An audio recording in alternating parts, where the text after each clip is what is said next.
Zed joue dans la forêt comme les enfants de son âge, avec ses parents et son petit frère Youssef. Pourtant, derrière son sourire se cache une grande souffrance. Il y a quelques mois, il a fui la guerre en Syrie avec sa famille avant de s'installer en Suisse. Du haut de son camp ennemi, il a été témoin de scènes atroces. Un traumatisme dont il porte les marques au quotidien. Son père, qui a déjà échappé à la guerre une première fois en Palestine, espère mettre un terme à la souffrance psychique de son enfant.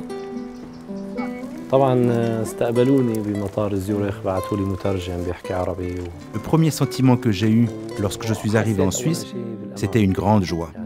C'était la première fois de ma vie que j'avais le sentiment d'être dans un lieu sûr et aussi heureux de quitter la guerre. La peur permanente, le matin, le soir.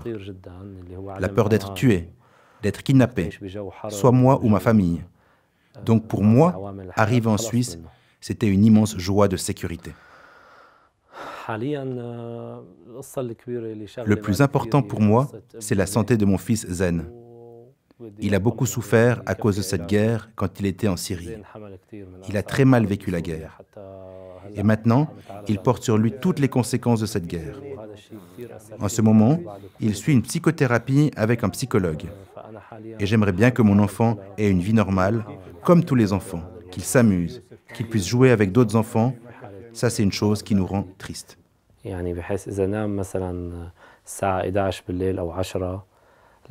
Zen dort mal. Zen dort très mal la nuit. Il ne parvient pas à dormir 2 heures de suite. Il se réveille chaque heure et pleure pendant au moins 15 minutes et après il s'endort à nouveau. Ça, c'est très malsain pour lui et c'est aussi très difficile à gérer pour nous, car nous devons toujours être à ses côtés. Aussi pour aller jouer avec d'autres enfants dehors, car il ne joue jamais avec d'autres enfants. Nous devons être tout le temps avec lui. C'est seulement quand il nous regarde qu'il se sent en sécurité. Autrement, il ne joue pas. C'est triste, très difficile, très difficile.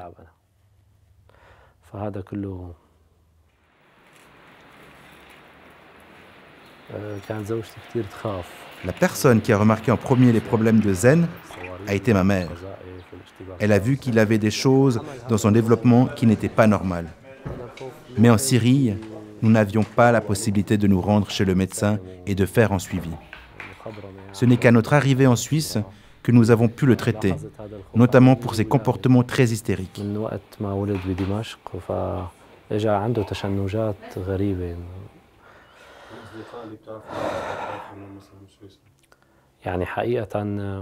Comme vous le savez, la guerre en Syrie a détruit tout. Et tous les enfants des Syriens, c'est sûr et certain qu'ils ont besoin d'un suivi médical. Les enfants ont vu des personnes mortes, ils ont vu des missiles, des bombes. Ils ont vu de leurs propres yeux comment le pays a été détruit, comment les villes ont complètement disparu. Aujourd'hui, Z est pris en charge par le service psychiatrique de l'enfant et de l'adolescent, la Guidance, à Genève. En compagnie de l'interprète Ali Mohamed, la famille participe à une consultation trialogue, une routine pour le corps médical.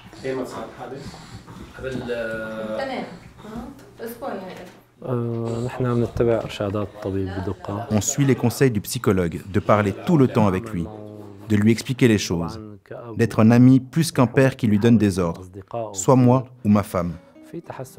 Il y a une petite amélioration et ça nous donne de l'espoir qu'il va surmonter les séquelles de la guerre et de toutes les choses atroces qu'il a vues.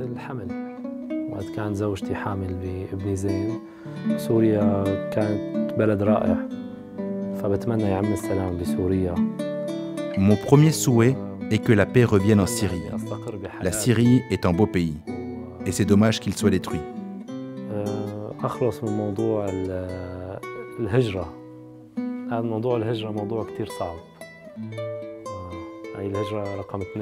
Mon deuxième souhait est aussi d'en finir avec le chemin de la migration. J'aimerais que ma famille vive dans la stabilité et que mes enfants puissent grandir comme tous les autres enfants et en bonne santé. Ceci est mon souhait.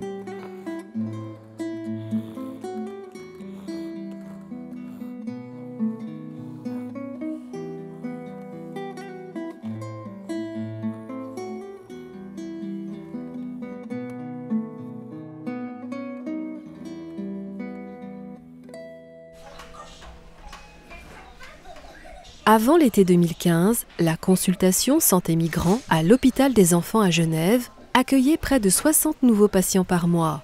Une affluence qui s'est renforcée, même doublée ces derniers mois. La docteure Clara Posfet-Barbe témoigne de l'état de santé psychique des enfants migrants, dont certains ont vécu la guerre.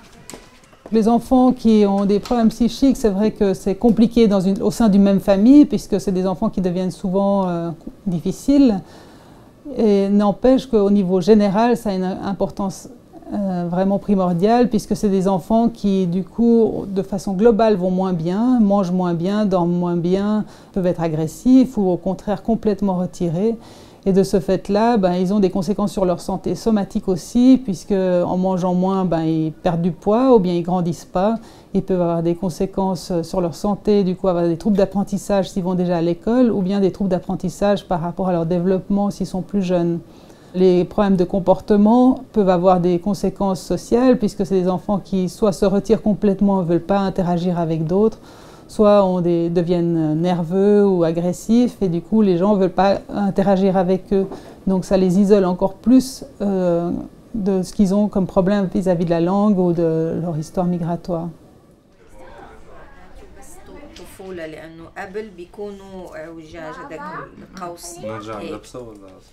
Notre consultation est impossible sans interprète. C'est-à-dire qu'on ne peut pas avoir de façon fiable des informations concernant la santé d'une personne en utilisant le langage des signes ou des tablettes traductrices.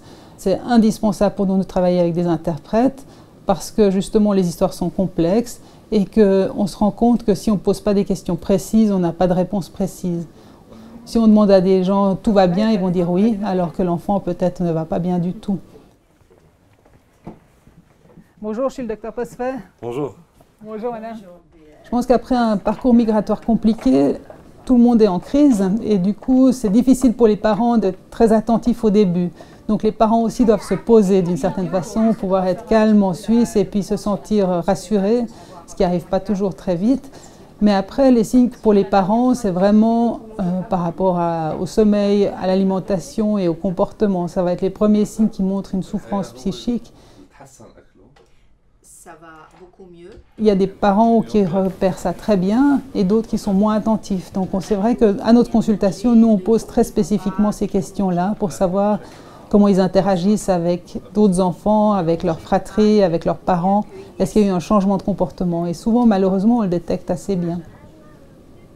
Alors, on essaye de déjà soigner les parents aussi pour qu'eux-mêmes soient des outils utiles pour les enfants. C'est-à-dire que si eux, ils sont mieux, s'ils sont rassurés par rapport à leur histoire migratoire, souvent, ils peuvent être des instruments de guérison pour les enfants. Et puis après, si on a l'impression qu'avec une sécurité de lieux comme en venant à Genève et puis qu'ils ne sont plus dans un milieu de guerre, si malgré ça ils ne vont pas mieux, les enfants, on les adresse au service de psychiatrie de l'enfant et de l'adolescent.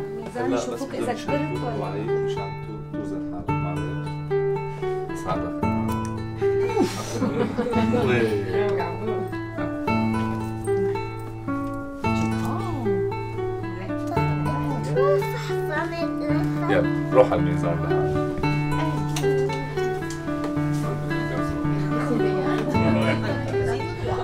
Votre but de notre consultation, c'est de rendre les enfants comme s'ils étaient des enfants suisses, c'est-à-dire avec la même possibilité aux soins, la même vaccination, le même suivi, etc.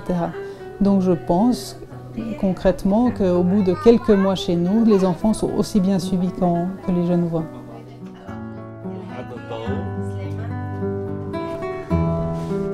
Bravo, super. Attends, on va regarder les oreilles. Les oreilles.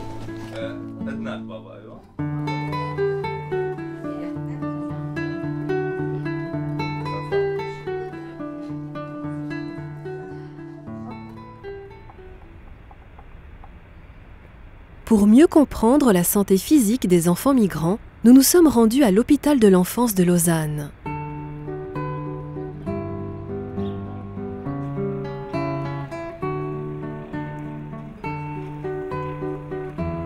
L'équipe médicale ne comporte pas exclusivement des professionnels de la santé, mais aussi des médiateurs culturels, animateurs, chercheurs dans le domaine social.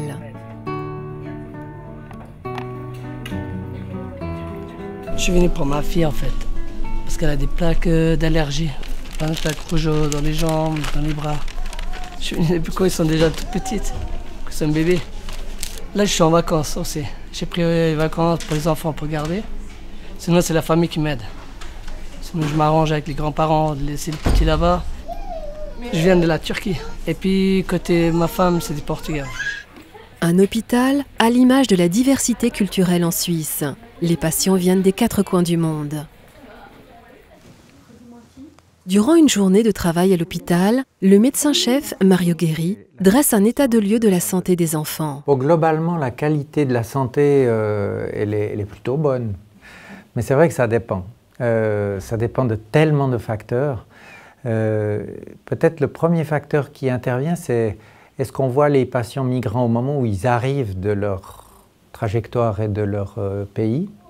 Ça, c'est une situation d'arrivée. Ou bien est-ce qu'on voit des enfants et leurs familles après, par exemple, 6 mois ou une année de vie en Suisse, ou au contraire, après 5 ou 10 ans. C'est des moments très différents et où l'état de santé peut être vécu très différemment. À l'arrivée, par exemple, puisqu'on, quand ils arrivent, comme actuellement, les vagues migratoires, comme on dit, qui arrivent, c'est vrai qu'il y a des problèmes de santé aigus qui peuvent être liés au voyage, avec des enfants qui sont malades, déshydratés, fatigués, dénutris, infectés, enfin beaucoup de choses, sans compter bien sûr tout l'aspect psychologique. Maintenant, il y a d'autres situations où les arrivées sont plus, entre guillemets, plus calmes ou différées quand on les voit, et où l'enfant est plutôt en bonne santé physique. Au moment de l'arrivée, c'est sûr qu'il y a un certain nombre de maladies qu'il faut dépister. Si un enfant vient d'arriver et qu'il a de la fièvre, il faut penser malaria. Il faut dépister une tuberculose s'il tousse ou suivant les conditions des parents où il a passé. S'il a passé dans des prisons, dans des camps de réfugiés, la tuberculose se répand. Ensuite, il y a quelques carences qui peuvent soit se marquer au niveau dentaire, avec des états de délabrement dentaire importants, ou au niveau de certains déficits nutritionnels. Mais le rachitisme, par exemple, qui est un grand classique, ou la malnutrition, ça reste rarissime.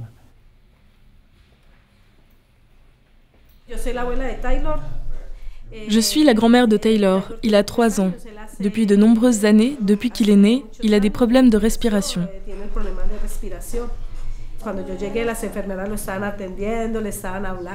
Quand je suis arrivée à l'hôpital, les infirmières étaient avec lui, en train de lui parler, de jouer avec lui, et cela me rend très heureuse.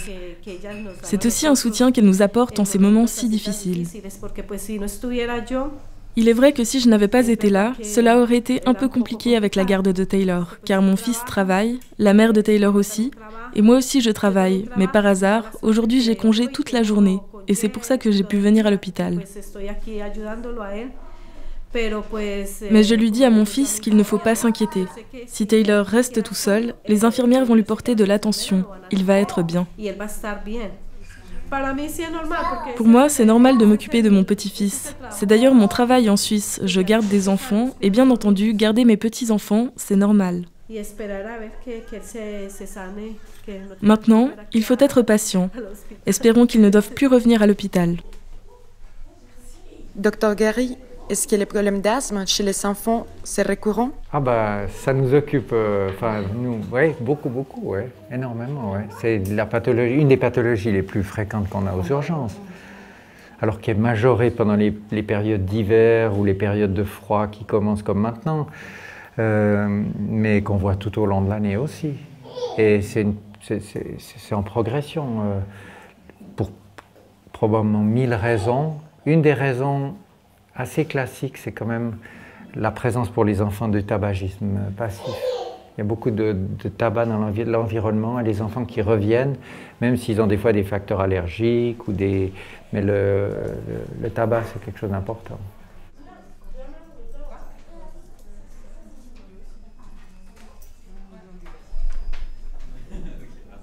Plus la situation est difficile, plus la situation est précaire et plus les soucis liés à la vie de société, en particulier tous les aspects nutritionnels, une explosion des questions d'obésité par exemple, la fascination et la dépendance des écrans font que ces enfants de familles migrantes sont frappés souvent de plein fouet par ces fléaux. De nouveau, il ne faut pas généraliser, mais c'est quand même une tendance. On a fait ici, à l'hôpital d'enfance, il y a quelques années, un espèce d'état des lieux sur la santé des populations clandestines, ici à Lausanne, où l'état de santé des enfants était objectivement plutôt bon, mais après une année, rien qu'une année passée ici, il y avait véritablement une explosion d'obésité, déjà chez les tout-petits. La population migrante est dans un très grand déficit d'information par rapport aux attitudes de prévention. Ça, c'est le facteur lié à la non-connaissance ou le fait que le système ne fait pas assez pour ça. Pour permettre à tous d'avoir accès à l'information, de nombreuses mesures sont mises en œuvre. La plateforme web Miges Plus, conçue par l'Office fédéral de la santé publique, permet de consulter des contenus en plusieurs langues. Il existe aussi des associations d'aide aux parents, telles que les Ateliers du Cœur, qui apportent aux familles ayant un enfant malade un soutien, qu'il s'agisse d'une aide administrative ou d'une garde à l'hôpital. Une fois que le pédiatre a annoncé la maladie de l'enfant, bien sûr, il fait tout ce qui est en son possible pour transmettre les informations, bien expliquer la maladie, mais je me rends compte que les parents, il faut voir ce que ça sonne chez eux, quel timbre ça a d'entendre la maladie qu'a leur enfant. Et puis après, c'est pas parce qu'ils ont eu l'information qu'ils vont forcément faire les démarches. Alors déjà au moment de l'entrée à l'hôpital, c'est de savoir comment ils vont pouvoir s'organiser pour faire un tournus de garde, parce que des fois les hospitalisations sont de court séjour, mais des fois elles peuvent être très longues. Donc du coup, votre vie est rythmée autour de cet enfant hospitalisé. C'est rigolo. Laetitia passe de longues journées à l'hôpital au chevet de sa fille Maëlys, opérée des hanches. Donc voilà, on est là depuis 4 semaines, on espère que ça dure encore 2 semaines, maximum, on verra. Après, il devrait y avoir 3 mois de plâtre, à peu près, et puis on espère que tout se passe bien, et puis sinon il y aura peut-être encore une opération. Donc on verra, on va y aller petit à petit, une chose après l'autre, et puis on espère y arriver comme ça. C'est tout par vague, il y a des moments ça va extrêmement bien, et puis il y a des moments c'est plus difficile, où tout d'un coup on se dit mais on va jamais s'en sortir, c'est long, on n'a plus de courage... On n'a plus de ressources, on en a ras-le-bol, donc là ça devient plus difficile. Mais de nouveau, on se sent épaulé. Quand moi j'en peux plus, je peux aussi venir ici avec son lit, il y a les éducatrices qui prennent le relais un petit moment, je peux rester là. Il y a les infirmières qui sont aussi vraiment là, à l'écoute. Enfin voilà, on n'est pas non plus tout seul dans la galère, quoi. Et ça c'est vraiment précieux. On a eu plein de soignants différents qui ont chacun et chacune apporté leur culture, leur petit accent sympa, les choses comme ça. Donc, ouais, non, c'est vraiment chouette. Moi, je me sens bien ici par rapport au fait qu'on doit être là longtemps. On a combien de patients à voir? Nous, on a la chance, mais une fois de plus la chance, parce que le médecin de famille ou le pédiatre, il n'a pas forcément cette chance-là de travailler en permanence avec des médiateurs culturels qui sont vraiment intégrés aux équipes, qui font partie du personnel soignant de l'hôpital.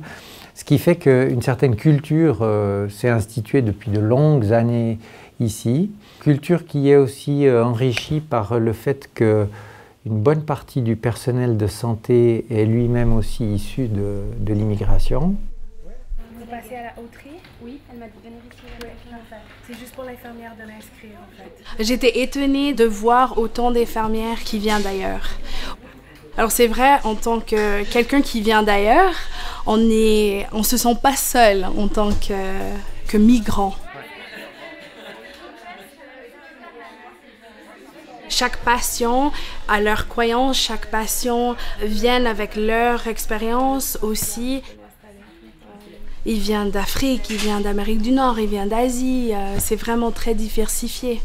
Et puis ça veut dire que nous, en tant que soignants, si on est suisse ou pas suisse, on doit aussi adapter nos soins et notre accueil à chaque patient. L'hôpital, quelque part, il appartient, il n'est pas à nous, il est à tout le monde et en particulier aux familles qui viennent s'y faire soigner, c'est un bien public. Donc il a ce devoir d'ouverture. Et ce qui est bien avec les populations migrantes, c'est que Bajota, il nous aide à nous décloisonner. Alors clairement, le plus emblématique, c'est la salle dite de réanimation. Vous savez, dans les hôpitaux, la salle de réanimation, c'est l'espèce d'endroit inaccessible, sauf au Dr House. Et puis, dans cette zone où l'enfant est souvent gravement malade, mais quand c'est des familles migrantes, tout le monde est là, quoi. Alors que normalement, ça ne doit pas être comme ça. Donc, et puis, en fait, la culture de la famille avec l'enfant, y compris en réanimation, est maintenant quelque chose qui est institué au niveau international. Il y a même les recommandations de l'Académie américaine qui disent il faut. Mais nous, on faisait ça bien avant grâce aux migrants. De l'hôpital, on est très content de l'hôpital. On remercie l'hôpital. Aussi parce que Douane est beaucoup mieux. On est content d'aller chez nous.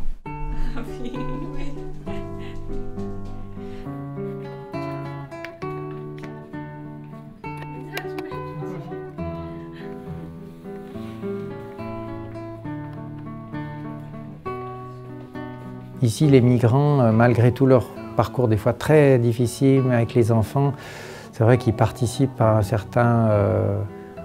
au fait qu'on garde le moral et le sourire grâce à eux.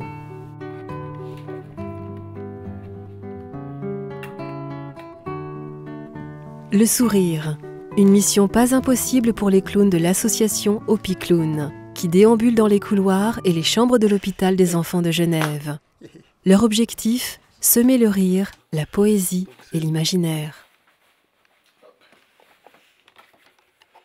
Du moment qu'on sort de ce local, on est en jeu, en clown, et on est en interaction avec tout le monde aussi, que ce soit le personnel soignant, les nettoyeurs, les parents. Le clown, c'est un personnage sociable, donc il aime le contact humain. Donc on essaie de faire fleurir ça au maximum. Un enfant qui est dans une situation de maladie très grave, et qu'il est malade, dirons-nous, à 80%, eh bien nous, on va essayer de cibler vraiment sur ces 20%, sur ce reste de vie qui est là, et essayer de le faire un peu fleurir, essayer de changer un peu son univers pour amener autre chose, une autre énergie, un peu de, si possible, le faire rigoler, un peu de bonheur, de chansons, de légèreté, de choses comme ça.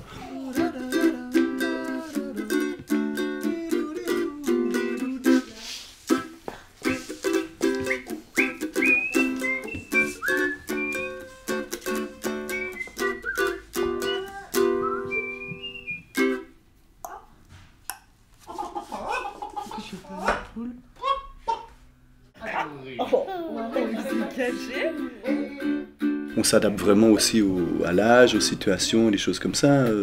C'est sûr que vous n'intervenez pas la même chose avec un enfant de 3 semaines ou bien un adolescent de 15 ans. C'est pas le même type de jeu. Et puis il n'y a pas que les enfants, il y a aussi les parents. Donc ils font partie intégrante du jeu et on les prend toujours en considération aussi, quoi. Donc on essaie d'amener quelque chose, on essaie d'amener de la vie, quoi. Continuer à faire fleurir ça. Attends, une bouille pour toi. Non, faut le nettoyer là. Arrête de toucher à ça, toi. Oh, c'est vrai, ouais, mets-toi. Oh, ben oh, c'est bon là, ça va. Qu'est-ce que tu fais avec une couche, toi là? C'est bon, hein, on se calme, hein. C'est pas une couche, c'est un mouchoir. Non, mais quel tu veux? Un peu tu dis, il y a de la place. Hein. Des fois, on a des parents qui nous disent « Ah, ça fait 15 jours qu'il est là, il n'a pas souri une fois, merci. » Et donc, nous, c'est que du bonheur. On dit « Waouh !»